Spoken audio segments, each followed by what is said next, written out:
রবিবারে হিংসার ছবি উধাও, শান্তিতেই চলছে রায়গঞ্জে পুনর্নির্বাচন। ঘুরে দেখলেন আমাদের প্রতিনিধি। তবে বুথে নেই বিরোধীদের পোলিং এজেন্ট।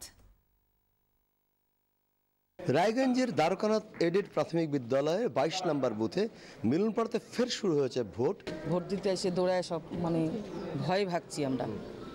তো আমরা চাই যে শান্তিপূর্ণভাবে যেন ভোটটা হয়, এটাই অনুরোধ। আজকে কি বোঝা যাচ্ছে? আজকে মনে হচ্ছে শান্তিপূর্ণভাবেই হবে।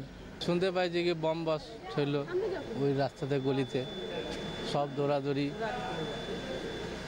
এটাই। আজকে কি মনে হচ্ছে পরিস্থিতি দেখে? আজকে তো যেভাবে লাগছে শান্তিভাবেই ভোটটা হবে। ঠিকই আছে, অনেক পুলিশ প্রশাসন আছে। কি মনে হচ্ছে শান্তিপূর্ণ হবে ভোট? দেখা যাক, এখন তো ওরকমই লাগছে। এবং মানুষজন যেটা আশা করছেন, যেভাবে মানুষজনের লাইন দেখা যাচ্ছে এখানটায়, তাতে কিন্তু এটা পরিষ্কার মানুষজন আশা করছেন শান্তিপূর্ণভাবে তারা ভোট দিতে পারবেন। প্রচুর পুলিশি ব্যবস্থা রয়েছে এবং সক্রিয়ভাবে প্রশাসন কিন্তু কাজ করছে এখানে, এমন দৃশ্যই সাত সকালে দেখা যাচ্ছে।